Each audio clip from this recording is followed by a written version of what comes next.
Surrounded by luxury, a businessman faces the truth he always avoided, the absence in his own home. Moved by a moment with his son and a simple nanny, he decides to change everything. And in rediscovering what is essential, he finds the wealth he had always lacked. From the height of his office on Fifth Avenue, Richard Mendelsohn gazed at the New York City skyline with the empty look of someone who had conquered everything, except what truly mattered. At 45, he owned the largest technology business group in the USA, with branches on 3 continents and a fortune estimated in billions. The Prism Building, headquarters of his empire, was a monument of glass and steel that reflected the city's grey sky, exactly like his soul. Mr. Mendelsohn, the meeting with the Japanese investors has been moved forward to 4 o'clock, announced Deborah, his executive secretary, interrupting his thoughts. And your wife called. She said she needed to extend her trip to Paris for another week. Richard merely nodded, showing no reaction. Juliana, his wife, was always somewhere other than near him or their son. Married for 8 years, they lived like cordial strangers who occasionally shared the same space. The international model, 15 years his junior, had become pregnant after only 6 months of their relationship. The rushed wedding, the magazine headlines, the luxurious life. Everything looked perfect in photographs, but the family album had too many empty pages. "Cancel the meeting," Richard said suddenly. "Say I had a family emergency." Deborah stared at him, surprised. In 15 years of working for Richard, she had never seen him cancel a last-minute commitment. "Is everything all right, sir?" "I don't know," he replied honestly, picking up his jacket. "But I'm going to find out." The driver was surprised when Richard got into the car and asked to go home at 2 in the afternoon on a Wednesday. The mansion in Greenwich Village, one of New York City's most exclusive neighborhoods, was a refuge rarely visited during the day. As the vehicle moved through the congested streets, Richard watched the city through the armored window, feeling as isolated as the people on the sidewalk seemed distant from him. Even he didn't understand the real reason for his sudden decision. Perhaps it was Michael's birthday, his son, who would turn 4 on Sunday. Or perhaps it was that recurring dream that had tormented him for weeks, of drowning in an ocean of documents and spreadsheets, while a small child called to him from an increasingly distant beach. When the car stopped in front of the mansion's imposing gates, Richard hesitated. He knew every inch of that property, every work of art, every piece of furniture chosen by renowned decorators. What he didn't know were his own son's habits. What shows did he watch? What was his favorite toy? Did he still have trouble sleeping? The housekeeper, Mrs. Celia, almost dropped her tray when she saw him walk through the kitchen door. "Mr. Richard, we weren't expecting you today. I came to see Michael." "Where is he?"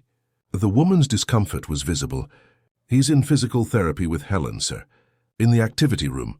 Richard frowned. "Helen? I thought the physical therapist was Dr. Laura." "Dr. Laura comes on Mondays and Thursdays. Helen is Michael's new caregiver. She's been with us for 3 weeks. 3 weeks, and he didn't even know this woman existed." The realization hit him like a blow. As he climbed the stairs towards the 3rd floor, where the activity room adapted to Michael's needs was located, Richard felt a growing weight in his chest. His son had been born with a congenital malformation in his legs, a condition doctors assured was treatable with continuous surgeries and therapies. But the diagnosis fell like a bomb on Juliana, who could never accept her son's imperfection. The trips, once sporadic, became frequent. Emotional distance turned into physical absence. And Richard, unable to deal with the situation, plunged even deeper into work, delegating his son's care to specialists and staff. As he approached the room, he began to hear a feminine voice, soft and animated, and something he didn't immediately recognize, the sound of Michael's laughter. He stopped in front of the half-open door, feeling like an intruder in his own son's life. "Come on, my champion. Just one more little step," the voice encouraged. Through the crack in the door, Richard saw a scene he would never forget. In the center of the colorful room, with physical therapy equipment adapted for children, stood his son on his feet, supported by children's parallel bars. His small face showed concentration and determination. In front of him, a young woman with curly hair tied in a ponytail, dressed in a simple blue t-shirt and sweatpants, encouraged him with words and gestures. "You can do it, Michael. I'm here waiting for you. The boy, trembling, took a hesitant step. Then another. His little legs, thinner than normal and with support orthoses, trembled with effort. But he didn't give up. With an expression that mixed fear and courage, he advanced 3 more steps until he fell into Helen's open arms, who received him with an exaggerated celebration. You're amazing, you know. A true hero, Michael laughed, clinging to her neck, his little face lit up by a kind of joy Richard had never witnessed. It was as if an invisible mirror had been placed before Richard, reflecting not his image but the truth of his life. There was his son, facing a daily battle to take steps that most children took without thinking. And he, Richard, had never been present to witness these victories. He had never been there to hold him when he fell, to celebrate when he advanced. An unexpected tear rolled down his face. He tried to retreat silently, but his Italian shoe squeaked on the wooden floor. Helen turned immediately, alert. Seeing the man in the dark suit standing at the door, her expression changed. "Mr. Mendelssohn," she said, gently placing Michael on the rubber mat. "I didn't know you were coming today."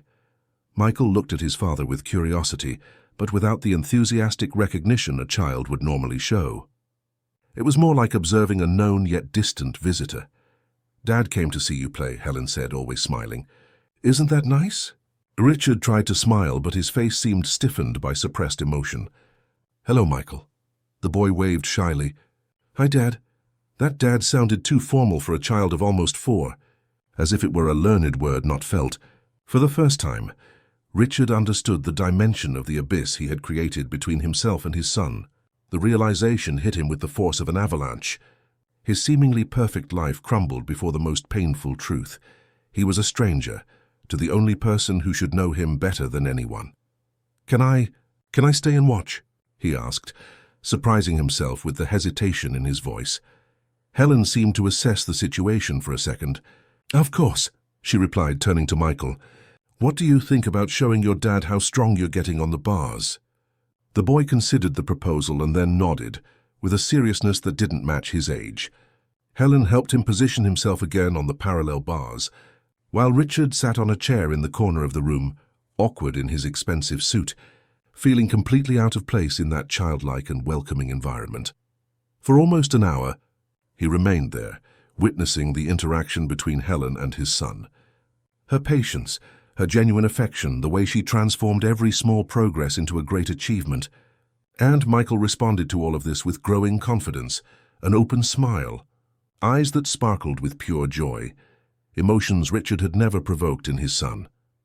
When the session ended, Helen carried Michael out of the room, explaining that it was time for his bath and snack. The boy waved goodbye to his father with another shy wave, and Richard realized he didn't know how to respond. He wanted to hug him, tell him he loved him, promise that everything would be different from then on. But the words wouldn't come out. The businessman who commanded meetings with dozens of executives was speechless before a 4-year-old child. That night, Richard couldn't sleep. The image of Michael struggling on the parallel bars wouldn't leave his mind, nor the expression of pure happiness when he fell into Helen's arms, a stranger who, in a few weeks, had won the trust that he, his father, had never obtained.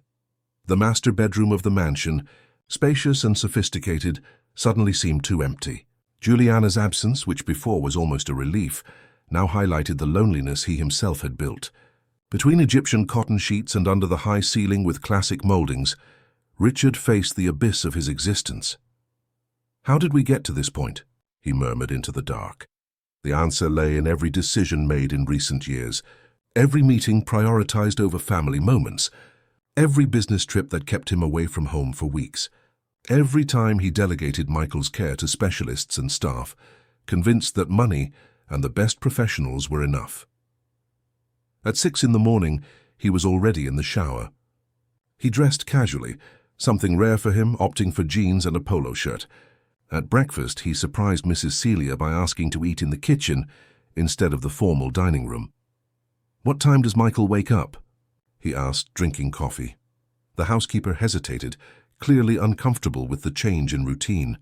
"Around 7:30, Mr. Richard. Helen arrives at 7 and prepares everything for him." "Doesn't she live here?" "No, sir. She comes every day from Monday to Saturday." She lives in the Bronx North Side. Richard nodded, absorbing the information. A considerable daily commute in a city like New York City. And on Sundays? On Sundays, Janet from the cleaning team is responsible for Michael. Mrs. Juliana thought it best not to have permanent staff on Sunday to maintain family privacy. The irony was palpable. What family privacy could there be in a house where the parents barely saw their son? At 7 o'clock sharp, Helen arrived. Richard watched her discreetly from the living room as she entered through the back door, cheerfully greeting each employee. She wore simple jeans, a light green t-shirt and sneakers. She carried a worn backpack and a bag that seemed to contain children's books. "Good morning, Mrs. Celia. How's our little prince today?" "Still sleeping, dear. But there's a surprise for you." Helen raised her eyebrows, curious when Celia pointed to the living room. Seeing Richard, her expression changed to something between surprise and caution. "Good morning, Mr. Mendelssohn. I didn't expect to see you so early." "Good morning, Helen. Can we talk for a moment?" She nodded, following him to the office. The contrast between them couldn't be more evident. He, even in casual clothes, emanated power and privilege. She, with genuine simplicity, seemed out of place among the Italian designer furniture and priceless works of art. "Please sit down," he indicated a leather armchair. "I'd like to know more about your work with Michael." Helen straightened her posture, adopting a professional tone. "I work with motor stimulation and cognitive development, adapting activities to his needs. The idea is to strengthen his leg muscles through play, not just mechanical exercises. What are your qualifications?" The question came out harsher than he intended, and he noticed her shoulders stiffen slightly. "I studied up to my 4th year of pedagogy at NYU, specializing in inclusive education. I didn't finish due to personal reasons, but I have certifications in early stimulation and child development." Richard nodded, sensing there was an untold story in that hesitation. "Yesterday was the first time I saw Michael so happy." A shadow of sadness crossed Helen's face, soon replaced by determination. "Michael is an incredible child, Mr. Mendelssohn. He has the potential to do everything any other child does. He just needs time, support, and confidence. And if I may say so, he misses you very much." Her frankness caught him off guard. "How do you know?" "First, he keeps magazine clippings with your photos. He has an album hidden under his pillow. Sometimes when he thinks no one is watching, he looks at them." The words hit Richard like a punch to the stomach. His son, who barely recognized him in person, secretly collected his images. The revelation was both devastating and moving. "I want to change that," he said finally. "I want to know my son." Helen smiled for the first time since they entered the office, a sincere smile that lit up her face. "That would be wonderful for him." "How do I do that?" The question came out with a vulnerability that surprised them both. Richard Mendelssohn, the ruthless businessman, was asking for help from an employee who probably earned 1/100th of his annual income. Helen considered for a moment. "Start by being present, not just physically but emotionally. Children feel when we are truly there with them. And be patient. Trust takes time to build." At that moment, they heard a child's voice calling from the hallway. Len, where are you?" "I'm here, Michael." "I'm coming." She stood up quickly. "I need to go. He gets anxious when he wakes up and doesn't find me." "Wait," Richard asked, also standing up. Can I join you today? I want to see what his routine is like." Helen hesitated briefly before nodding. Of course, he'll like that. The morning that followed was a revelation for Richard. He watched as Helen helped Michael get dressed, encouraging his independence in the simplest tasks, like choosing which socks he wanted to wear. He saw how she transformed breakfast into an adventure, telling stories about fruits that were actually superheroes in disguise. He witnessed the hydrotherapy session in the heated pool at the back of the mansion, a space he rarely visited. Michael, initially shy with his father's presence, gradually began to relax. During swimming, he even splashed water on Richard, laughing nervously afterward as if testing the limits. To everyone's surprise, especially his own, Richard splashed back, starting a small water fight that made the boy laugh uncontrollably. For the first time, father and son truly played together. After lunch, while Michael took his obligatory nap, Richard invited Helen for another conversation. This time they went to the conservatory, a less formal space than the office. "I'd like to know more about you," he said, surprising himself with his genuine interest. How did you end up working here? Helen sighed, gazing at the exotic plants that surrounded the room. I was recommended by Dr. Laura. I used to work at a children's rehabilitation clinic in the Bronx, where she also worked. When she found out you were looking for someone with experience in cases like Michael's, she recommended me. And you agreed to leave a job at a clinic to be a caregiver? The truth. She looked at him directly. The salary is almost double, and I really needed it. Richard nodded, appreciating her honesty. Why did you need it so much? Helen hesitated, clearly considering how much of her personal life she should share with her employer. I have family responsibilities. My younger brother, Philip, has cerebral palsy. He needs constant care. And my grandmother, who raised us, has failing health. Your parents, a brief flash of pain crossed her gaze. They are no longer with us. We had an accident when I was 16. My grandmother took custody of us. I stopped college in my 4th year to work full-time when her situation worsened. Richard felt a wave of admiration. A young woman who had sacrificed her dreams to support her family, who faced daily challenges that most people couldn't even imagine, and yet maintained that light, that ability to transform Michael's life. Where do you live? In a small apartment in the Bronx. We kept the property after losing my parents. It's not big, but it's our home.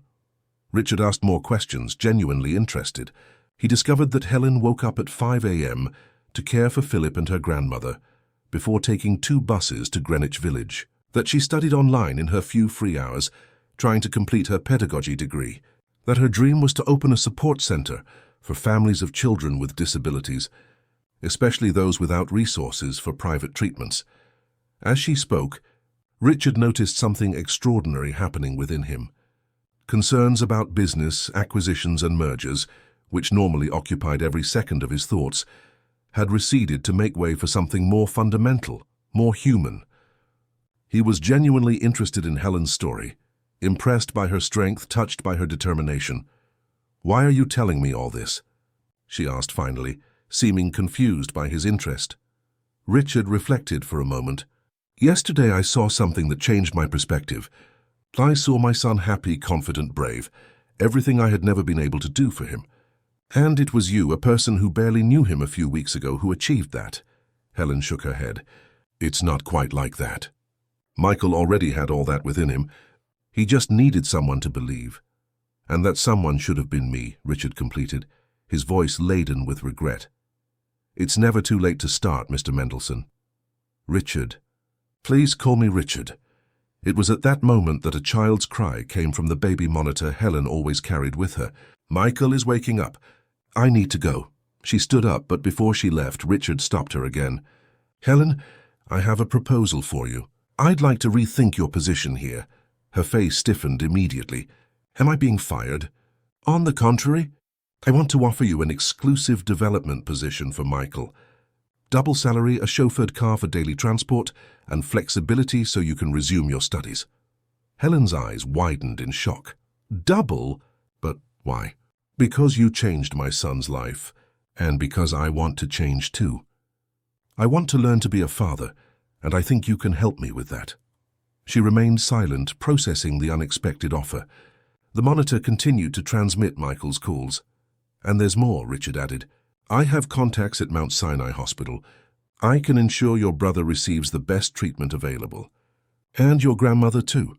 Helen's eyes filled with tears. This is too much, Mr. Richard. I don't know what to say." "Say you accept, and now go take care of my son while I call to cancel all my meetings this week." She nodded, still stunned, and hurried to attend to Michael. Richard stayed there, sitting in the conservatory, feeling a strange sense of peace he hadn't experienced in years, as if after a lifetime of running, he had finally found his way home. The following days brought a surprising change to the Greenwich Village mansion. The usual silence, interrupted only by the occasional clinking of cutlery or whispered instructions between employees, gave way to children's laughter, cheerful music, and lively conversations. Richard cancelled international trips, delegated important meetings, and reorganized his schedule to be present at home. The changes did not go unnoticed by the mansion staff. Mrs. Celia, who had served the family since before Michael's birth, watched her employer's transformation with a mixture of surprise and approval. In conversation with Janet, the cook, she did not hide her astonishment. 30 years working for wealthy families and I've never seen anything like it, she commented while supervising lunch preparation. Mr. Richard is different. Yesterday I caught him lying on the living room rug, putting puzzles together with the boy. Janet smiled, stirring a pot of beans. It's Helen, that girl has a gift. In the heated pool at the back of the mansion, Richard watched a hydrotherapy session. Michael, wearing special floats adapted to his needs, kicked his legs in the water, while Helen encouraged him with a children's song about a brave little fish. The naturalness with which she transformed therapeutic exercises into play was fascinating. Come on, Superfish. Show your strength, Michael laughed, splashing water everywhere. His little face glowed with a joy that made Richard's heart clench with emotion. Dad, look! I'm swimming like a shark. I see, champion. You're amazing! That simple dialogue, so mundane for most families, represented a monumental advance in the relationship between father and son. Just a week ago, Michael could barely make prolonged eye contact with Richard. Now he actively sought his approval and attention. The credit was mainly Helen's. Without fanfare, she created situations that brought father and son closer, explaining to Richard in private moments how to react, what to say, how to establish the boy's trust. She was a patient teacher for both of them. After the hydrotherapy session, while Michael took his afternoon nap, Richard and Helen met on the mansion's veranda. The day was pleasant, with a gentle breeze that lightly swayed the palm leaves in the garden. He's progressing very fast, Richard commented, an undeniable pride in his voice. Helen smiled. Children have an incredible capacity for adaptation and overcoming. Michael always had potential. He just needed the right opportunity and encouragement. And a present father, Richard added with a touch of bitterness. What matters is now, she replied gently. We can't change the past, but we are building a different future. Richard observed her carefully. Helen possessed a wisdom that went beyond her age or academic background. A maturity forged by difficulties, perhaps, but without the cynicism or bitterness that usually accompanied difficult experiences. How is your brother? He asked, remembering the initial reason that led her to accept the job at the mansion. Helen's face lit up. Philip had his first appointment at Mount Sinai Hospital yesterday. The doctors were impressed with the case and are already preparing a multidisciplinary treatment plan. He's so excited. It's been years since I've seen him with so much hope. Richard felt a strange satisfaction realizing that, for the first time in a long time, his money was being used for something truly meaningful. And your grandmother? Grandma Teresa is resistant to the idea of consulting specialists, Helen laughed. She says she's lived long enough to know when something isn't right with her body. But I managed to convince her to get full exams next week. The conversation flowed naturally between them, something that surprised Richard. With Juliana, even in the early days of their relationship, there had always been an invisible barrier. Superficial conversations about social events, trips, acquisitions, never this genuine exchange of ideas and feelings. Tomorrow is Sunday, Helen commented, checking her watch. It will be my first day off since I started the new position. I'm looking forward to spending the whole day with Philip and Grandma, but a little worried about Michael. He's used to our routine. Richard hesitated for a moment. I'll be with him. All day? Helen couldn't hide her surprise. Really, that's wonderful, Richard. It was the first time she had used his name without hesitation, and the sound of it in her voice caused a strange sensation in his chest. Richard realized he was looking at her longer than socially acceptable and quickly averted his gaze. I've planned some activities, he said, trying to sound casual. I thought of taking him to Central Park in the morning. There's an adapted recreation area that recently opened, and in the afternoon maybe a movie. Helen's smile widened. He'll love it. Michael loves open spaces. Just remember to bring sunscreen in his hat, and don't worry if he gets tired quickly. His legs are still gaining stamina.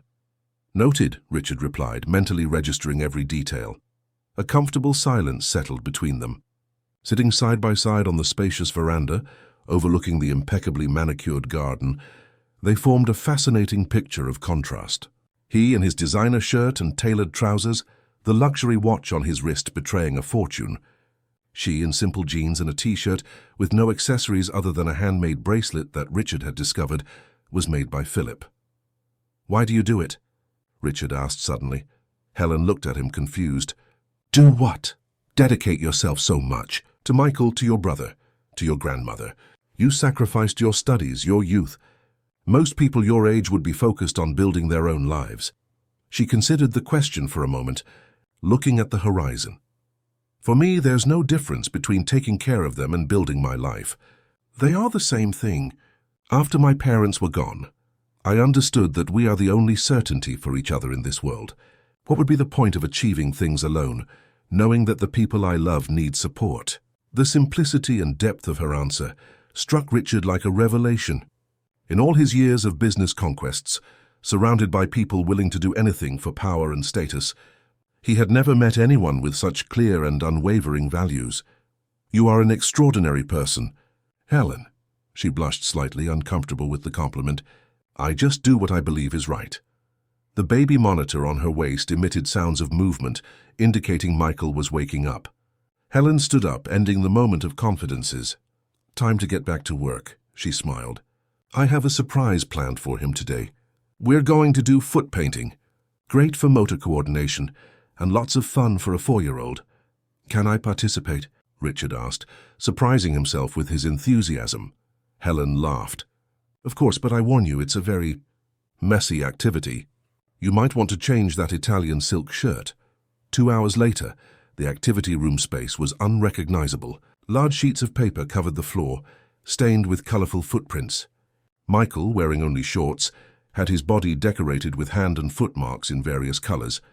Helen wasn't much different, with paint even on her face after Michael decided she should be a human canvas.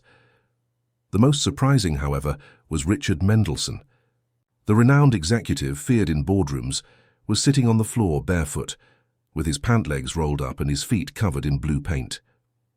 His face displayed an expression that mixed amusement and a certain embarrassment.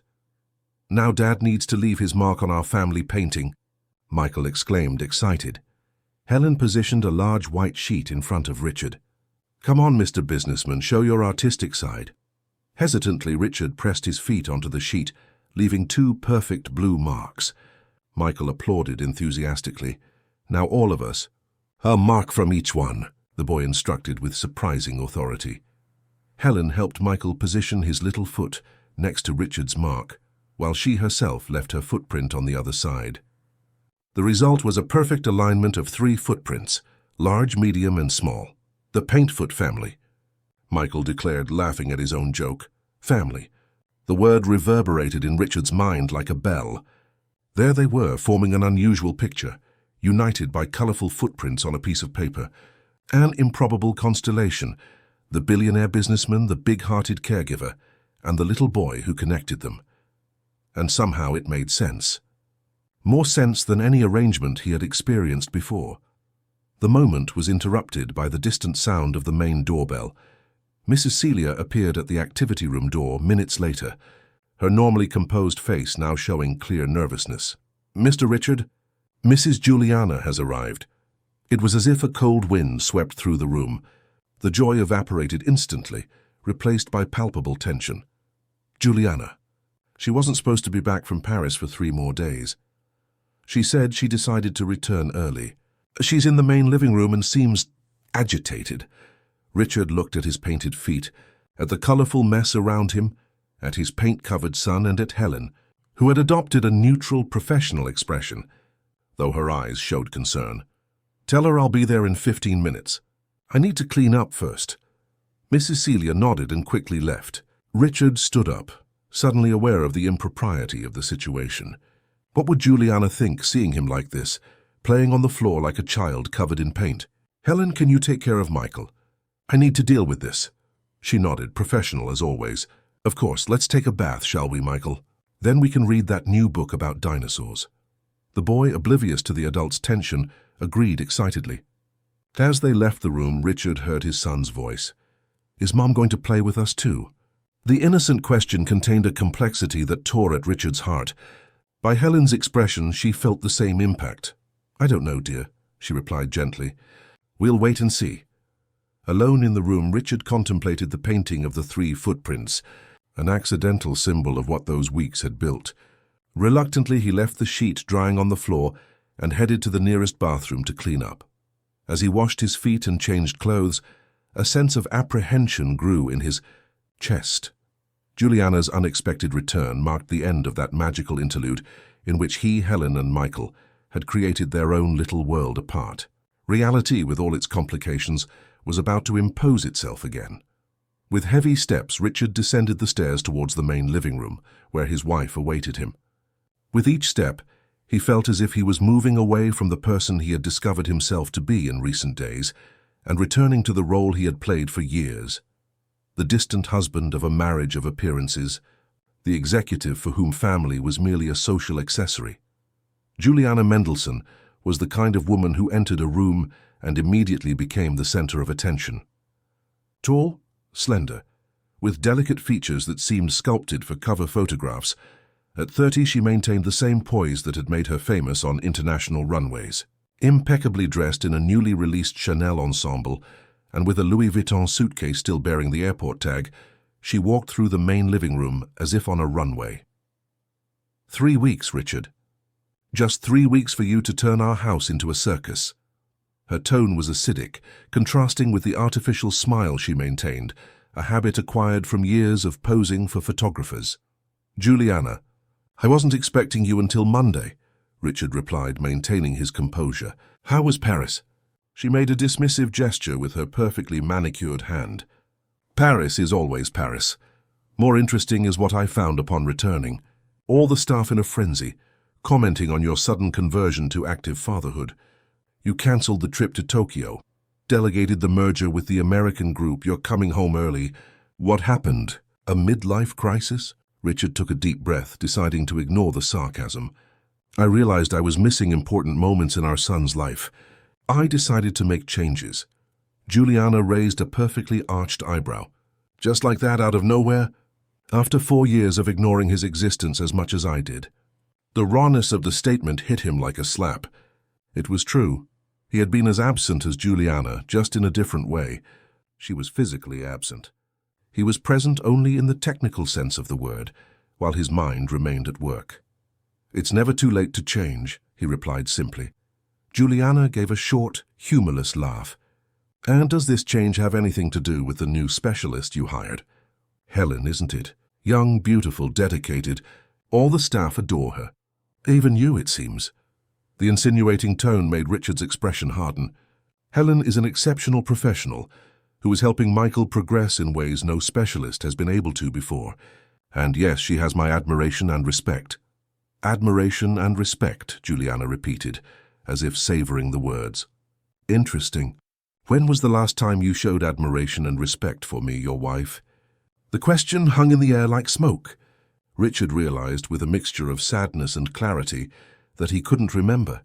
When was the last time he felt genuine interest in Juliana's life? When did he truly care about her feelings, dreams, or fears?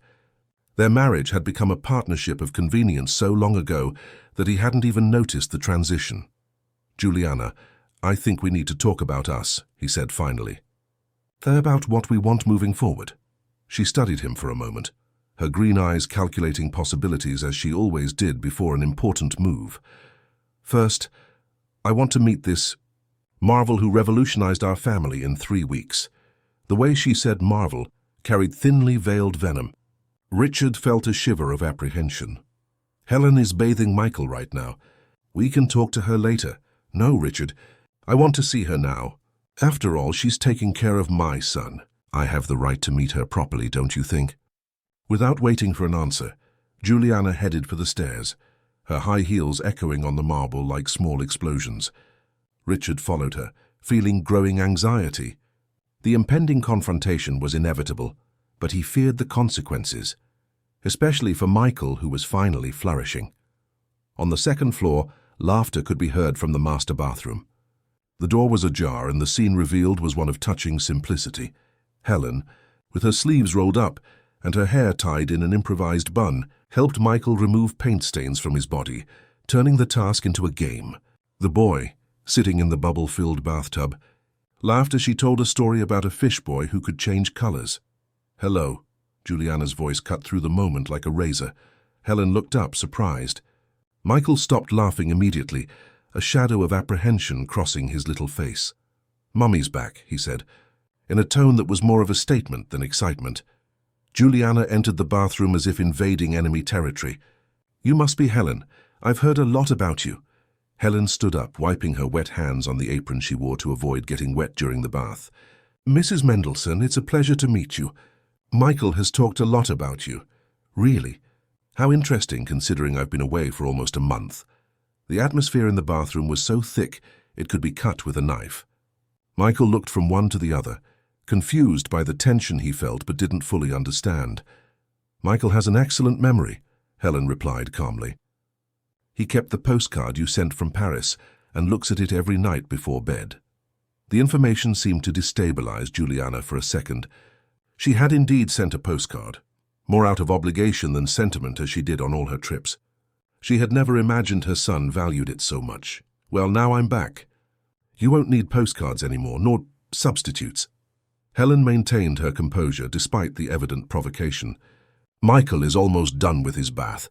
If you give me a few minutes, I can get him ready for you to spend some time together. I'm sure he'd love to show you the progress he's made in recent weeks." Juliana looked at her son as if evaluating him. Michael shrunk slightly under her gaze, an instinctive reaction that did not go unnoticed by Richard. "Why don't we let Helen finish Michael's bath?" he suggested, gently placing his hand on Juliana's arm. "We can talk in the bedroom in the meantime." For a moment Richard thought she would resist, but Juliana finally conceded, casting one last calculated glance at Helen before heading to the master bedroom. Richard hesitated at the door, exchanging a worried look with Helen, who merely nodded slightly, silently communicating that she would be fine. In the bedroom, Juliana had already opened her suitcase and was beginning to take out expensive clothes, still with tags, carelessly tossing them onto the bed. "How much are we paying this girl?" she asked without looking at Richard. "I adjusted her salary last week. It's fair for the exceptional work she's doing." Juliana raised her eyes, narrowing them dangerously. "Adjusted?" "Without consulting me. You were unreachable, as always. I needed to make a decision." "How generous of you. And what else did she get besides the raise?" "A car, health insurance, maybe an apartment?" Richard maintained a neutral expression, although his insides seethed. "I provided transportation to facilitate her commute, as she lives far away. And yes, I included her brother, who has cerebral palsy, and her elderly grandmother in our corporate health plan. Any problem with that?" Juliana let out an incredulous laugh. "You don't even know me anymore, Richard." "Of course there's a problem. This woman has been here for less than a month and has already gotten more from you than I have in 8 years of marriage." The declaration exploded between them like a bomb, revealing layers of unexpressed resentments. "This isn't about you, Juliana. It's about Michael." "No, Richard. This is about you finding a new obsession to replace work. First it was the companies. Now it's the perfect family with the dedicated caregiver. You always needed something to fill the void." The words hit Richard with disturbing force. There was a truth there he was not prepared to confront. "You didn't even try," he retorted, deflecting from the central point. "Neither with Michael nor with our marriage." "And did you try?" Her voice rose an octave. "When Michael was born with that problem in his legs, you buried yourself in work.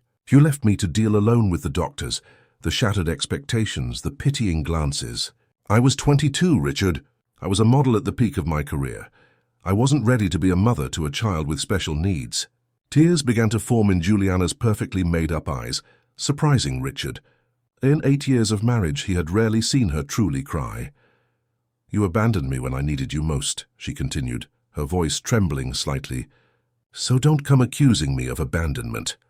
The silence that followed was heavy with painful truths. Both had failed, with Michael, with each other, and with themselves. Their marriage had never had a solid foundation. She seeking stability and status, he a beautiful companion for events, and the promise of a perfect family to complement his empire. When reality proved different from expectations, both resorted to escapes. She in travel and shopping, his in obsessive work. A soft knock on the door interrupted the moment. Helen was there, holding Michael's hand, who was now clean, fragrant, and dressed in new clothes. "Excuse me," she said respectfully. "Michael is ready to spend some time with you." The boy looked anxiously from one parent to the other, sensing the tension in the air, but not fully understanding it. "Mommy, want to see my new drawing? I made a portrait of our family." Juliana quickly wiped her tears and forced a smile. "Of course, dear. Show Mommy." Helen stepped back. "If you'll excuse me, I'll organize the activity room while you have a family moment." "No." Michael grabbed her hand with surprising strength. "I want Len to see it too. She's in the drawing." The silence that followed was deafening. Helen paled slightly, aware of the bomb that had just innocently exploded. Juliana looked at her son as if he had said something in an incomprehensible foreign language. "You drew Helen in our family portrait?"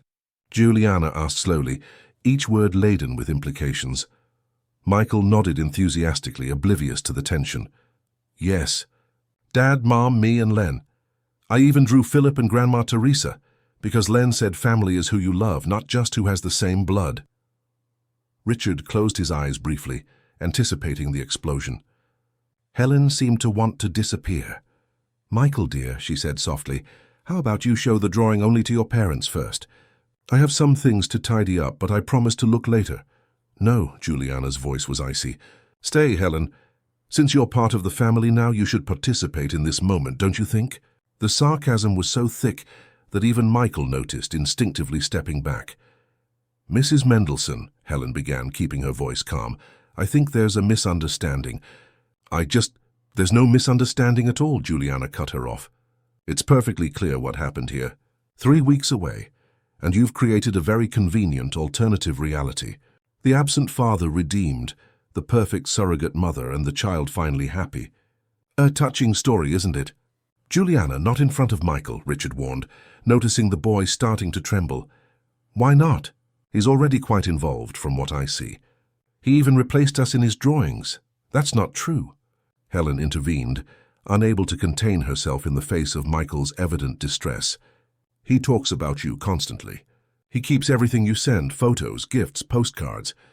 The problem is that he needs real presence, not just memories." The silence that followed was dense.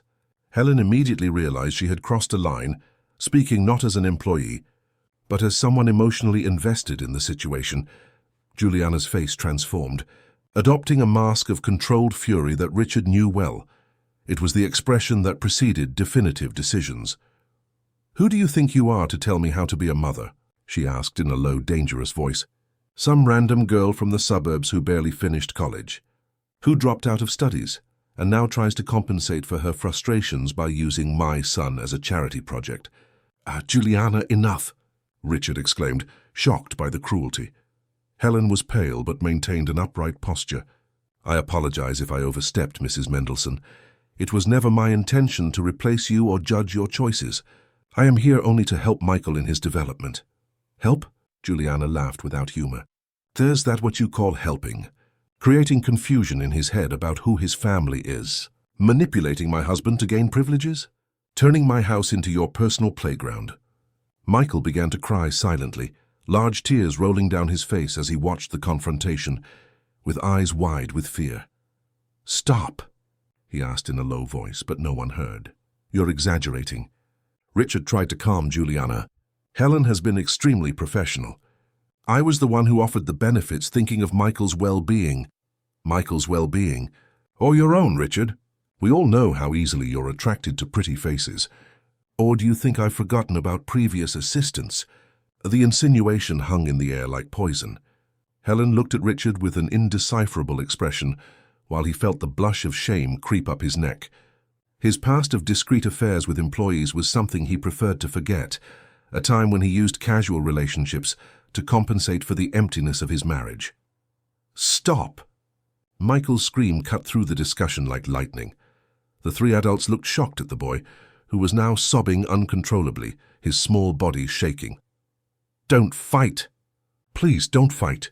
It was Helen who reacted first, kneeling to his level.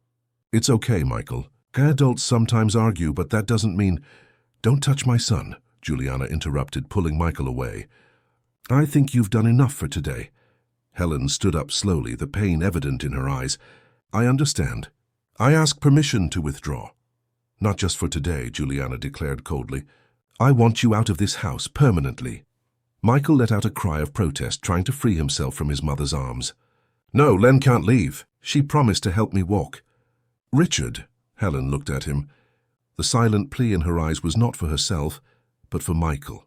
He was paralyzed, torn between loyalty to his failed marriage and the certainty that Helen was essential for his son's development. And there was something else, a feeling that was quietly growing in his chest, something he was not ready to name, but that made the idea of losing her unbearable. "Juliana, we need to talk in private." Richard's voice sounded firmer than he himself expected. "Helen, please take Michael to the playroom and stay with him for a while." Juliana opened her mouth to protest, but Richard's determined gaze, something rare to see outside the corporate environment, stopped her. Helen took Michael's hand, who was still sobbing, and gently led him out of the room, whispering reassuring words. When the door closed, leaving the two of them alone, the silence weighed like lead. Richard walked to the window, observing the impeccable garden below, so perfectly arranged and yet devoid of real life, just like their marriage. "You're not going to fire her?" Juliana broke the silence, her voice filled with disbelief and anger. "No, I'm not." Richard turned to face her. "Michael needs her. Michael needs his mother and father. I completely agree. Where have you been for the past 4 years, Juliana?" The question, asked without aggression but with a cutting honesty, made Juliana flinch as if slapped. "That's not fair. You know how hard it was for me to accept his condition." "Hard for you?" Richard shook his head, incredulous. "And for him. A boy who only wanted his parents' love and received absence and delegation in return." Juliana sat on the edge of the bed, suddenly looking smaller and more vulnerable, her perfect model posture momentarily abandoned. "I couldn't look at him without feeling guilty," she confessed in a low voice. "As if I had failed to produce a perfect child." "Michael is perfect," Richard replied vehemently. "Perfect exactly as he is. I also took a long time to understand that. Too busy building an empire to secure his future, I forgot to be present in his current life. But I'm changing, Juliana. And you? Are you ready to change too?" She looked up, her eyes filled with genuine tears, something so rare that Richard almost didn't recognize it. "I don't know if I can," she admitted with disarming honesty. "I've spent so much time running away that I don't know how to stay anymore." Richard sat beside her, maintaining a respectful distance. There was no more anger or accusation, only the shared melancholy of two people who had built a life on fragile foundations. "What happened to us, Juliana? When did we get so lost?" She gave a sad laugh. "I don't think we ever truly found each other, Richard. I wanted stability and status. You wanted the internationally famous model as a trophy. It worked as long as it was convenient." Her frankness was refreshing after years of superficial and disingenuous communication. "And now?" he asked. "What do we do?" Juliana took a deep breath, wiping her tears with studied elegance. "This Helen, does she really help Michael?" "In ways you can't imagine," he replied sincerely. "He's taking steps, Juliana, literally. Doctors said it could take years, but in a few weeks with her, he's already progressing more than in all previous treatments combined." "And you? Is she helping you too?" The question came loaded with implicit meanings. Richard considered lying, but they were beyond that point. "Yes, she taught me to be a father. To see Michael as he is, not as I wished he would be. To find joy in small achievements instead of frustration over obstacles. You're in love with her." It wasn't a question. Richard didn't answer immediately. The realization had come to him slowly in recent weeks, but hearing Juliana verbalize it made it all very real. "Does that matter?" He deflected. "It matters if we're discussing the future of our marriage." Richard stood up, feeling the weight of the decision he was about to make. "Juliana, let's be honest. Our marriage has only existed on paper for years. We live separate lives under the same roof, when you're here, which is rare. And your solution is to replace me with a nanny with a dramatic history of overcoming adversity." The sarcasm returned to her voice, an automatic defense. "My solution is to seek honesty," he replied calmly. "For all of us, including Michael."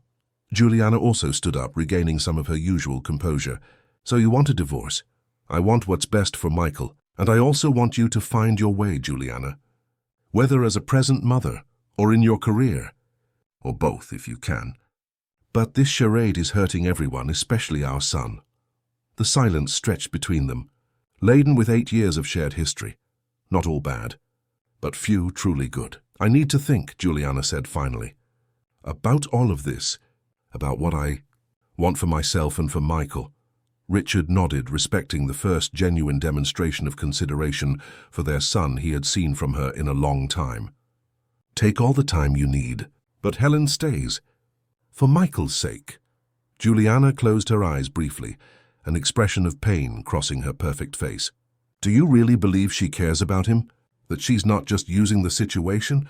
The question revealed her deepest insecurities, about herself, about her worth beyond the beauty for which she was known. I'm absolutely certain, Richard replied. You'd have to see how she treats him when no one is looking. The genuine care, the infinite patience, the way she celebrates every little bit of his progress, as if it were the greatest achievement in the world. Something broke in Juliana's controlled expression. And with me? Did anyone ever celebrate my achievements that way? The question caught Richard by surprise, not by the question itself, but by the unexpected vulnerability it revealed. Behind the facade of frivolity and superficiality, there was a woman seeking validation and genuine love. I'm sorry, Juliana. I think we both failed in that. She nodded, accepting the answer with a dignity Richard had rarely witnessed. I want to see. See what? Helen with Michael. I want to see with my own eyes what you're describing. Without interference, without them knowing I'm watching. Richard considered the request. All right, we can use the monitoring system in the playroom. In the office adjacent to the master bedroom, Richard turned on the monitor that transmitted images from the playroom, initially installed for security reasons, but rarely used. On the screen they saw Helen and Michael sitting on the colorful rug, surrounded by building blocks. It wasn't a physical therapy session or any formal educational activity. Just a woman and a child playing together, building a structure that looked like a castle. You know what I like most about castles? Helen's voice came clearly through the monitor. That they can be any way we want. Some have drawbridges, others have magical gardens. There's no wrong castle. Michael, who minutes earlier had been crying inconsolably, now smiled as he fitted pieces together. Like people? The child's question made Helen pause, visibly surprised by the depth of the comment. Yes, exactly like people. All different, all special in their own way. Mommy thinks I'm a wrong castle, Michael said suddenly, the cruel innocence of the observation cutting through the air. Because of my legs. Juliana brought her hand to her mouth, her eyes wide in shock. Richard felt his heart clench. On the screen, Helen put the blocks aside and looked seriously at Michael. Listen carefully, Michael Mendelsohn. There's no wrong castle, remember? And there's no wrong Michael either. Your legs are exactly as they should be. They're just learning to get stronger. But Mommy never wants to see me walk. She always leaves. Juliana made a choked sound between a moan and a sob. Richard kept his eyes on the screen, where Helen chose her words with evident care. Your mother loves you very much, Michael. Sometimes adults have trouble showing their feelings. Some get sad and don't know how to deal with it, so they distance themselves. Not because they don't love, but because they don't know how to help. How do you know she loves me? She's not even here. Helen picked up a red heart-shaped block and placed it in Michael's small hand. Remember that beautiful dress she sent you from Milan? And the teddy bear from London? And the postcards you keep under your pillow? Those are little pieces of her heart that she sends to you, even when she's far away. Michael considered the heart-shaped block, turning it between his fingers. But I wanted her here, not things. I know, dear. And I'm sure she'll understand that one day, too. Richard looked at Juliana, whose face was streaked with silent tears. Her impeccable makeup now smeared, a visual metaphor for the deconstruction of the persona she had maintained for so long. She's not poisoning him against you, Richard said softly. She's trying to preserve your image for him, even when it would be easier to let him resent your absence. Juliana wiped her tears, leaving black mascara streaks on her perfectly manicured hands. Why? Why would she do that? Because she cares about him, genuinely. And she knows that regardless of everything, you are his mother. The only one he'll have. On the screen, Helen and Michael had returned to building the castle, now placing small figures of knights and princesses in the improvised gardens. I think we need a queen for this castle, Helen said, holding a small female figure with a crown. Where should we put her? Michael thought for a moment, then pointed to the tallest tower. Up there where she can see everything. Like Mommy, who is always far away but can still see us. The innocent and painful analogy was too much for Juliana. She abruptly turned off the monitor and turned to Richard. Her face a mask of contradictory emotions, pain, guilt, anger, regret. I need air, she said, heading quickly for the door. Juliana. No, Richard. Not now. I need to process all of this. He let her go, recognizing that any conversation at that moment would be unproductive. Juliana needed to face some difficult truths, just as he had done in recent weeks. When he went downstairs a few minutes later, he found the main living room empty. Mrs. Celia informed him that Juliana had left in the car, without saying where she was going or when she would return. A familiar pattern that this time seemed laden with different meanings. Richard headed to the playroom, where Helen and Michael remained absorbed in their world of blocks and imagination. Seeing him at the door, the boy smiled. Dad, come see our castle. It has a queen, knights, and even a good dragon that protects everyone. Richard entered, sitting on the rug beside them. The contrast between this simple moment and the complex tensions of minutes earlier was surreal. It's an amazing castle, he commented sincerely. You worked very hard on it. Helen watched him with questioning eyes, clearly concerned about the outcome of the conversation with Juliana. Richard merely nodded slightly, silently communicating that for now everything was under control. They spent the next hour playing together, as if the world beyond that room didn't exist. Richard discovered a simple joy in creating absurd stories about clumsy knights and dragons that only cooked, but didn't breathe fire. Michael laughed so much that he sometimes fell backward, and Helen watched them both with a smile that lit up her entire face. At one point, when Michael was concentrating on adding details to the castle, Richard met her gaze over the boy's head. Thank you, he articulated silently. She tilted her head slightly, a gesture that simultaneously said, You're welcome and there's no need to thank me. For Helen, helping Michael had never been a job, but a mission driven by pure love. And at that moment, watching her interact with his son, Richard finally admitted to himself what Juliana had immediately perceived. He was irremediably in love with Helen. Not for her external beauty, although she was undeniably beautiful in her simplicity, but for the beauty of spirit that radiated in every gesture, every word, every look of encouragement. The sound of the doorbell interrupted the moment. Richard frowned, checking his watch. It was almost 7 p.m. on a Saturday, and he wasn't expecting anyone. Stay with Michael, he asked Helen, getting up to answer. Opening the door, he found a grey-haired lady with a dignified posture, accompanied by a young man in a wheelchair with features clearly similar to Helen's. Good evening, the lady said with a firm voice despite her advanced age. I'm Teresa Carter, and this is my grandson, Philip. We are looking for Helen. There's been an emergency. Richard felt the world freeze for a moment at the word emergency. Without hesitation, he invited the visitors in. Please, come in. I'll call Helen immediately.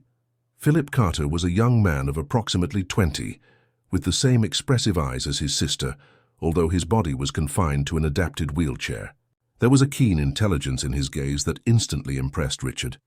I appreciate your kindness, Mr. Mendelssohn, Mrs. Teresa said, with a dignity that contrasted with the simplicity of her clothes. I apologize for showing up unannounced, but I couldn't reach Helen on her cell phone.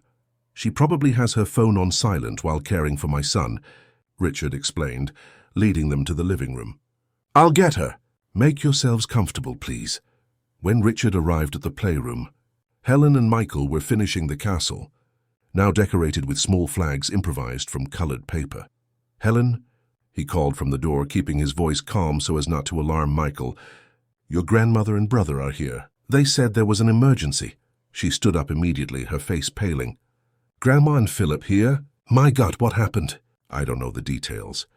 They're in the living room. Helen turned to Michael, forcing a reassuring smile. Michael, dear, I need to resolve something important. Your dad will stay with you for a bit, okay?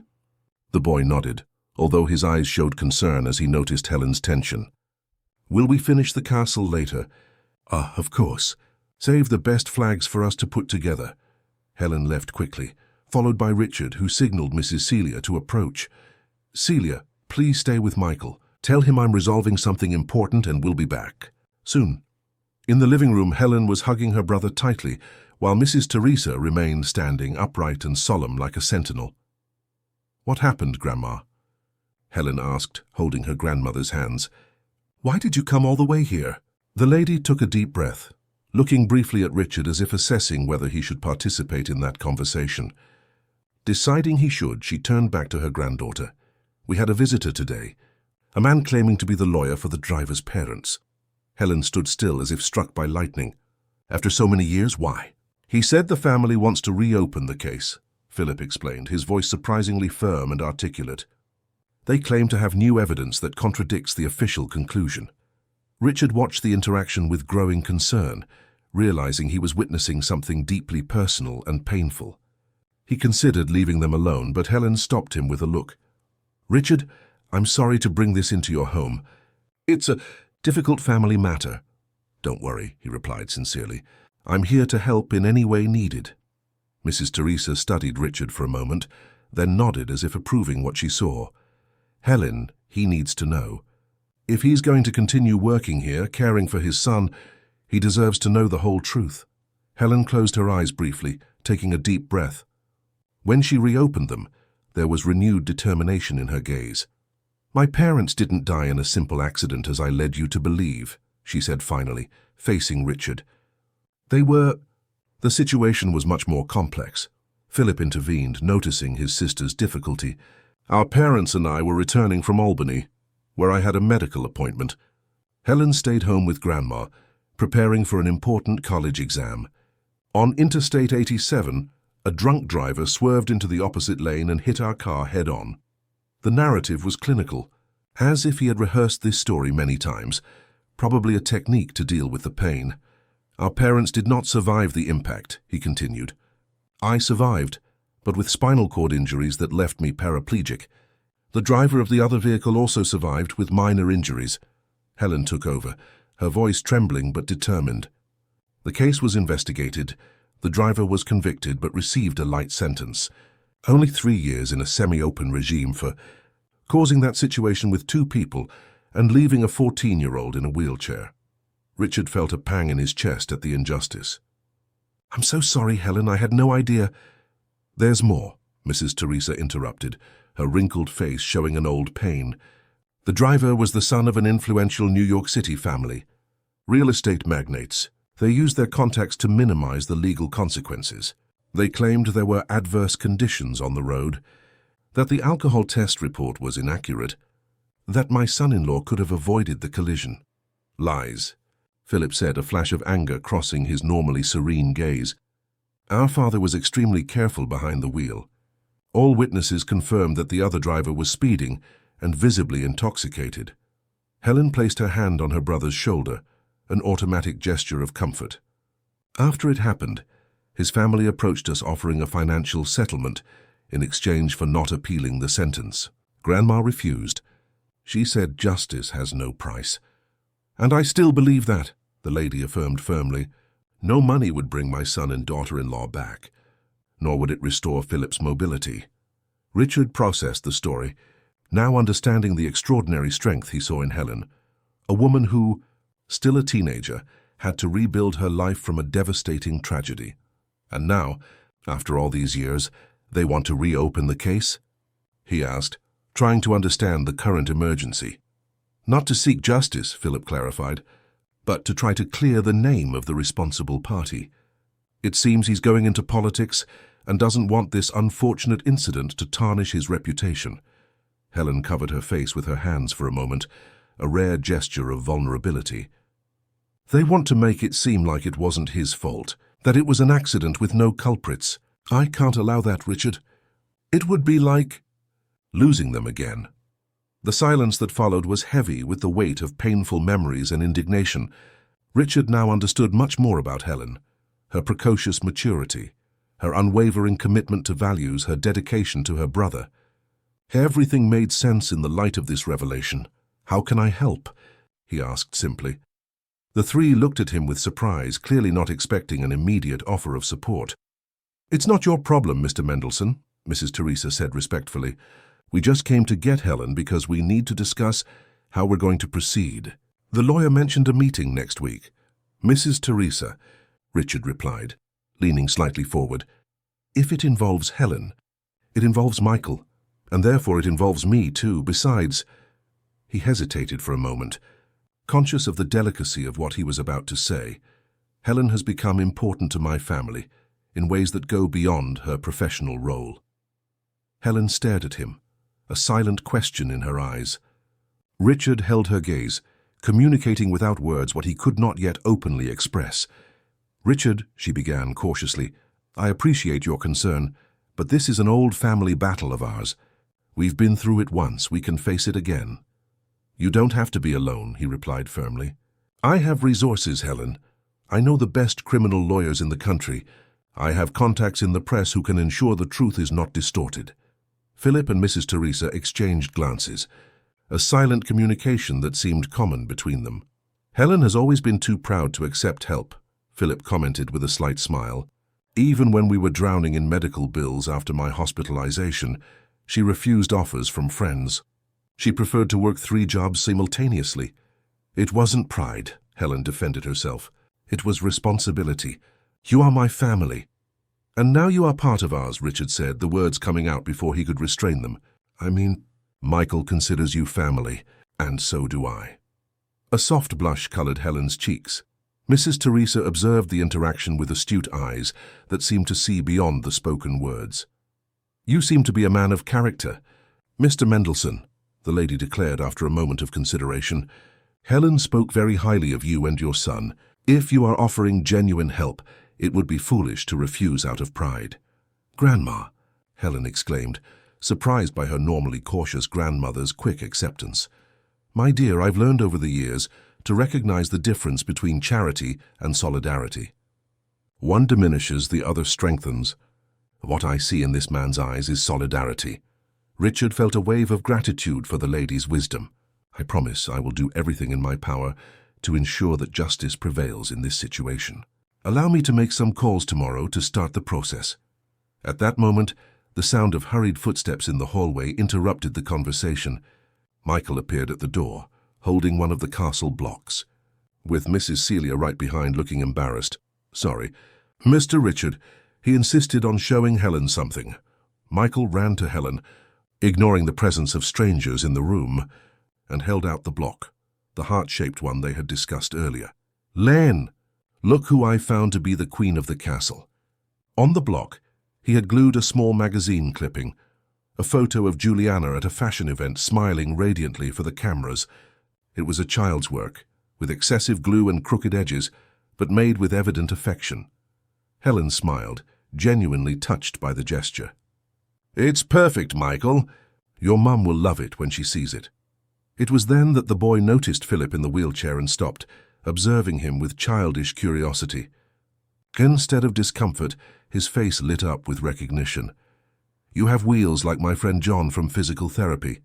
Philip smiled, immediately adapting his tone to speak with the child. "Yes, I have wheels because my legs rest while my arms do all the work." "And you? Who are you?"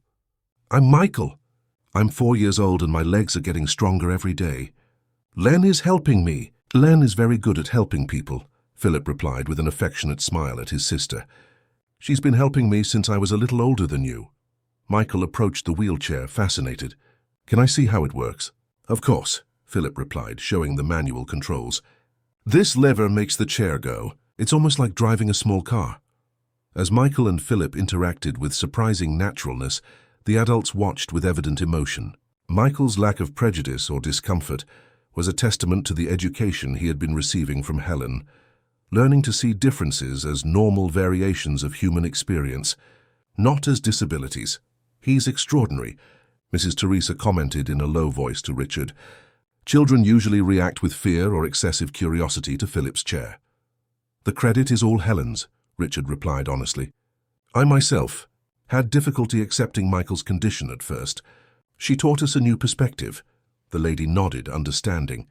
"Helen has had that gift since she was little. She always saw beyond appearances, beyond limitations. When the accident happened and Philip lost his mobility, It was she who gave us the strength to move forward. At that moment, the sound of the front door opening and closing forcefully caught everyone's attention. Determined footsteps in the hallway announced the presence of Juliana, who appeared at the entrance to the living room like a vision from another world. Elegant, perfectly put together again, but with an expression Richard had never seen before. She stopped, observing the unusual scene, Michael talking animatedly with Philip, Helen beside her brother, an elderly lady, and Richard forming a circle that seemed paradoxically intimate and natural. Juliana, Richard stepped forward. I wasn't expecting you back so soon. Evidently, she replied, but without the previous hostility, her eyes fixed on Michael, who now noticed her presence. Mommy, the boy exclaimed, running to her with the heart block in his hand. Look what I made for the castle. It's you, the queen, who stays in the tallest tower. Juliana knelt, getting down to her son's level, a rare gesture that surprised Richard. She examined the small clipping glued to the block, and something indefinable crossed her face. It's beautiful, Michael, she said, her voice slightly trembling. Michael, encouraged by the positive response, continued excitedly. Len said that even when you're far away, you can still see us from up there, like a magical queen. Juliana's eyes met Helen's over her son's head, a look laden with complex emotions. There was no longer anger or hostility, just a kind of silent recognition. I'm sorry to interrupt, Juliana said, standing up and addressing everyone in the room. I didn't know we had visitors. They are Helen's family, Richard explained. They came for an urgent matter. Juliana, this is Mrs. Teresa Carter and Philip Carter. Juliana greeted them with formal politeness, but there was something different in her posture, a kind of unusual humility. Can we talk in private? She asked Richard, surprising him. Of course, he replied, intrigued by the change. Helen, could you— No, Juliana interrupted softly. I'd like Helen to participate too, if you don't mind, she added, addressing her directly for the first time without hostility. Helen exchanged a quick glance with her grandmother, who nodded encouragingly. Can Philip stay with Michael? Helen asked. They seem to be getting along well. It would be a pleasure, Philip replied with a smile. I can show him some wheelchair tricks that even impress adults. Michael clapped his hands, enthusiastic about the idea. Mrs. Teresa offered to supervise them along with Mrs. Celia, leaving Richard, Helen, and Juliana free to talk in private. The three headed to the mansion's library, a rarely used room, decorated with leather-bound bookshelves that Richard admitted he had never opened. The space, with its solemn atmosphere, seemed appropriate for the conversation that was about to unfold. Juliana chose an armchair near the window. The late afternoon light filtered through the stained glass windows, creating colorful patterns on the dark wooden floor, giving the scene an almost dreamlike quality. First of all, Juliana began, surprisingly serene, I must apologize to you. Helen, my behavior earlier was unforgivable. Helen blinked, visibly surprised by the change in attitude. There's no need, Mrs. Mendelssohn. The situation was complex and emotional for everyone. Juliana, please, she gently corrected. And yes, there is a need. I reacted with jealousy and insecurity, without considering what truly mattered, Michael's well-being. Richard watched his wife with growing astonishment. In 8 years of marriage, he had never seen her admit a mistake so openly, or show such self-awareness. Where did you go when you left? He asked, unable to contain his curiosity. Juliana took a deep breath as if gathering courage. I went to Dr. Laura's clinic, Michael's main physical therapist. I knew she would be there even though it was Saturday. She always works weekends. Why?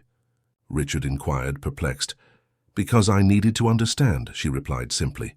After seeing Michael through the monitor, hearing how he felt about my absence, I realized there was a lot I didn't know about my own son. So I went to the source that could give me objective answers, without the emotional involvement everyone in this house has. Helen remained silent, respecting the moment between husband and wife, although her eyes betrayed her complete attention to the conversation. And what did Dr. Laura say? Richard asked. She confirmed everything I feared, Juliana admitted, an unprecedented vulnerability in her voice. That I never truly got involved in Michael's treatment. That I barely attend follow-up meetings. that I completely delegated his care to professionals and staff. As then she told me about you, Helen. Helen looked up, meeting Juliana's eyes for the first time without hostility from either side. Dr. Laura said that, in almost 20 years of her career, she has never seen a caregiver so completely transform a child's life. That Michael is progressing at a pace she would have considered almost impossible a few weeks ago, and not just physically but emotionally. He is more confident, happier, more determined. A reflective silence hung in the library for a few moments, each processing the words and their implications. The hardest part, Juliana continued, her voice low but firm, was admitting to myself that I never gave Michael what he truly needed, not for lack of resources or opportunities, but out of fear. Fear of not being enough, fear of getting attached and failing, fear of fully loving a child the world saw as imperfect. Juliana, Richard began, but she raised her hand, asking him to continue. Let me finish, please. This isn't easy for me. She took a deep breath and proceeded. The truth is, I'm terrified of the possibility of being a mother, Richard. I always have been. When I found out I was pregnant, I panicked. My career was at its peak. My body was my instrument of work. And suddenly there was this expectation that I would transform into a completely different person. Helen made a discreet movement, as if to withdraw to give the couple privacy. But Juliana stopped her with a gesture. Stay, please. This concerns you too. When Michael was born and we found out about his condition, I used it as an excuse to distance myself even further, as if it were confirmation that I wasn't meant to be a mother. It was easier to immerse myself in travel, work, and events than to face my own failure. You didn't fail, Juliana, Richard said softly. We were all lost, each in our own way. She smiled sadly. Yes, but while you found your way back to your son, I kept running. Until today, when I saw through that monitor the woman I should have been for Michael. She looked directly at Helen, without envy or resentment, just a serene acceptance. You love him as I should have loved him, Helen. Not as a caregiver or professional, but as someone who sees his potential, his strength, his complete humanity. And even more impressively, you managed to teach Richard to do the same. Helen blushed slightly, uncomfortable with the direct compliment. Michael makes it easy. He's an extraordinary child. Yes, he is, Juliana agreed. And he deserves parents who value him for that. Richard found his way to be that father. I'm still looking for how to be that mother. The sincerity completely disarmed the tension between them. Richard observed Juliana's transformation with a mixture of surprise and respect. What exactly are you saying, Juliana? She took a deep breath like someone gathering courage for a leap in the dark. I'm saying I agree with you about our marriage. It no longer exists, except on paper. And I'm saying I want to do what's best for Michael, even if it means recognizing my limitations as a mother at this moment. And what do you believe is best for him? Richard asked cautiously. Stability, consistent love, genuine presence. Juliana looked at Helen briefly before continuing. Things that right now you and Helen can offer better than I can. The declaration hung in the air, laden with implications.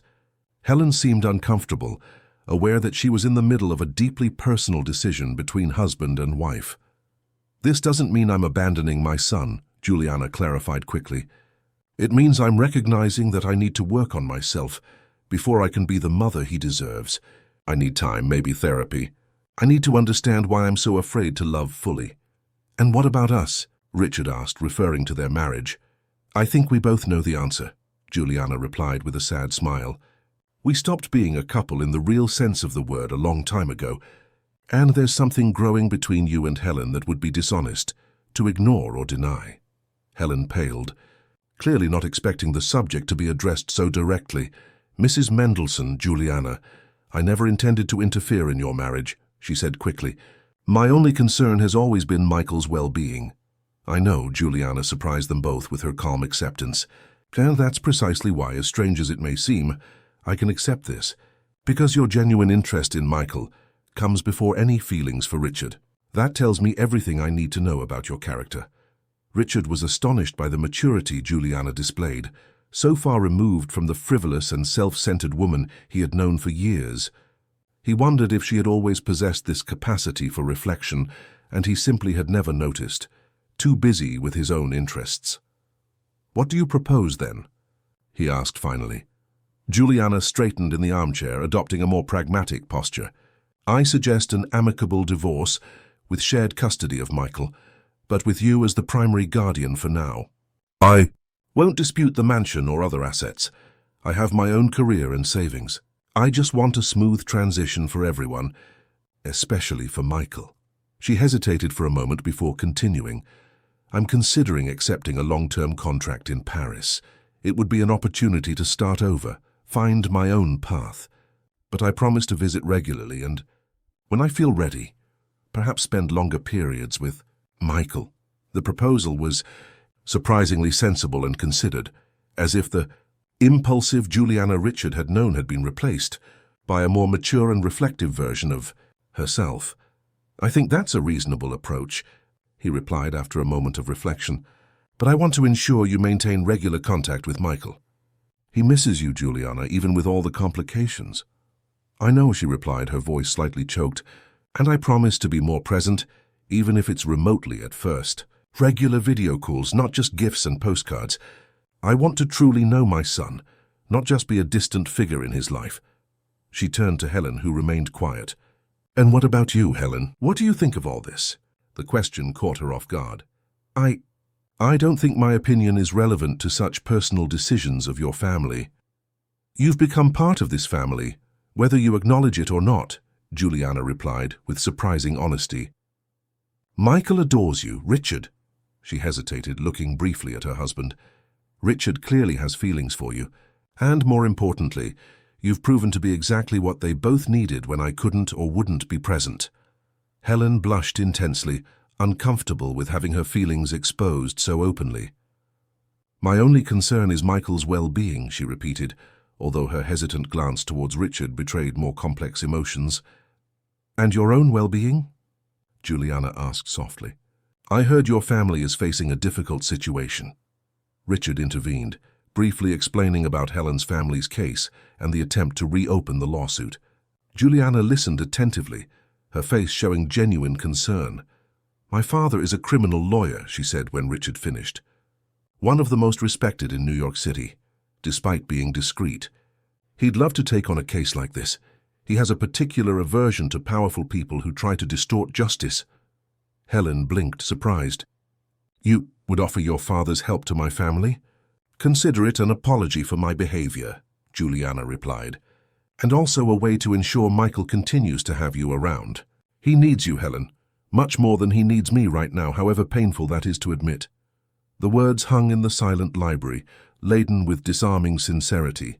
The setting sun cast long shadows through the stained glass, creating a pattern of light and darkness that seemed to symbolize the complexity of the situation they faced. Thank you, Helen said finally, her voice low but firm. We accept your father's help if he is willing. Juliana nodded, satisfied. I'll talk to him tomorrow. Richard can provide all the necessary details. A contemplative silence settled between the three, each absorbing the significant changes that were being decided. It was Juliana who finally broke it. I think I should spend some time with Michael before I leave. I have a lot to learn about my own son. 6 months later, Richard's office on Fifth Avenue had a completely different look. The walls, once adorned with abstract art and corporate awards, now displayed Michael's colorful drawings and photographs of family moments. His desk, once impeccably organized with only essential work items, now held a picture frame with a recent photo of a smiling Michael standing, supported by a colorful cane he had decorated himself, beside Helen. Richard was finishing a video conference when his new assistant, Renee, knocked on the door. Mr. Mendelssohn, Helen and Michael have arrived for lunch. Thank you. Renee, please ask them to come in and cancel my afternoon appointments. We're going to Central Park after lunch. The young woman smiled and nodded. The new Richard Mendelssohn, who delegated responsibilities to be present in his son's life, still surprised many long-time employees of the company. Minutes later, the door opened again and Michael ran in, literally ran, something that 6 months earlier seemed impossible. Dad. You won't believe it. I managed to take 10 steps today without my cane. Richard immediately stood up, walking around the desk to hug his son. That's incredible, champion. I'm so proud of you. Helen entered right behind, smiling as she watched the interaction between father and son. Her relationship with Richard had gradually evolved, respecting the time they both needed to process the changes in their lives. After the amicable separation, Juliana had indeed moved to Paris, but maintained regular contact with Michael through weekly video calls. To everyone's surprise, she was genuinely striving to build a more authentic relationship with her son, showing real interest in his progress and feelings. She had even scheduled a visit for the following month, when she planned to spend 2 weeks in New York City, truly getting to know her son. How was the appointment with Dr. Laura? Richard asked, helping Michael sit on the office sofa. She said she's never seen such rapid progress, Michael exclaimed enthusiastically. And that next year I can try out for adaptive swimming at school. That's wonderful, Richard replied, genuinely moved by his son's progress. Helen smiled, sitting next to Michael. Dr. Laura also said that much of the progress is due to the confidence he gained. Children with consistent emotional support tend to overcome physical limitations much faster. Richard and Helen exchanged a significant look over Michael's head, a look that carried the weight of everything they had experienced in recent months and the promise of what was yet to come.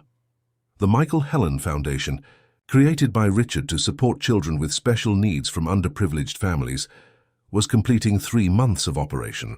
What began as a small initiative was now serving more than 50 families, offering specialized treatments, psychological support, and legal guidance. Philip, Helen's brother, now worked at the foundation as a project coordinator, using his own experience to create truly inclusive programs. He had enrolled in biomedical engineering college, with plans to develop more accessible assistive technologies.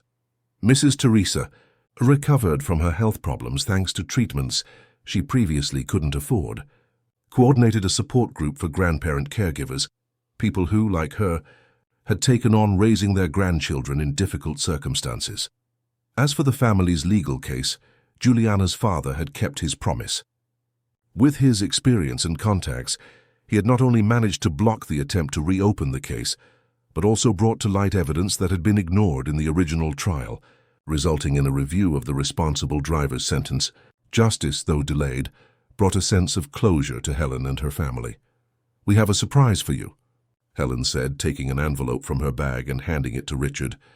Intrigued, he opened the envelope and found a drawing made by Michael, a colorful, childlike representation of a simple house surrounded by a flowering garden, very different from the imposing mansion where they lived. "What is this, champion?" Michael smiled proud. "It's our new house. Len said we can have a backyard with a swing and a ramp for when Philip comes to visit us. And it's super close to the park." Richard looked at Helen, confused. They had talked about eventually finding a place that was truly theirs, not just the mansion that symbolized his previous marriage, but they hadn't made any concrete decisions yet. Helen blushed slightly. "Sorry for the surprise. I just showed him some options, more accessible and cozy properties." Michael got excited about the idea and made this drawing. "I didn't want to discourage him, but I explained that we would need to talk to you first." Richard studied the drawing again, noticing the details. 3 figures holding hands in front of the house, 1 large, 1 medium, and 1 small, clearly representing him, Helen and Michael. In the corner, there were 2 smaller figures, one in a wheelchair, obviously Philip, and another with grey hair, Mrs. Teresa. And floating like a kind of angel or fairy at the top of the page, an elegant female figure that could only be Juliana, in her role as the queen who watches from afar. As Michael had described her months ago, it was a perfect representation of the unconventional family they had become, united not by blood or social conventions, but by choice, love, and mutual respect. "I think it's time we started this new chapter," Richard said finally, looking at Helen with a smile that communicated much more than words could express. "What do you think?" "I think we started a long time ago," she replied softly. "We just need to find the right setting for our story." Michael looked from one to the other, his eyes shining with hope and joy. "So we can have the new house, with the swing and everything?" Richard laughed, hugging his son. "Yes, champion. We can have the new house with the swing and everything else we want." Helen joined the embrace, completing the family circle that had begun so improbably months ago, when a powerful businessman, isolated in his glass empire, decided to come home early and witnessed a simple and transformative act of love. In that office on Fifth Avenue, in the financial heart of New York City, three people celebrated not material achievements or social status, but the most valuable discovery of all that true wealth lies in the ability to love, care, and transform lives. And so, what began as the simple act of a woman encouraging a child to take his first steps had become the seed of a story of love, forgiveness, and hope capable of transforming not only one family but hundreds of others, through the foundation that now bore the names of two people who would never have imagined the impact they would have on each other's lives.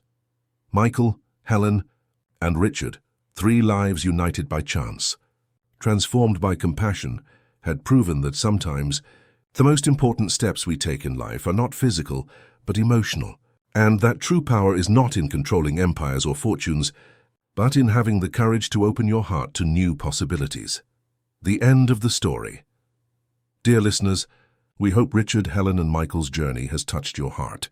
To continue exploring equally moving stories, we have prepared a special playlist with narratives that celebrate the transformative power of love. Find it here by clicking on the left side of the video.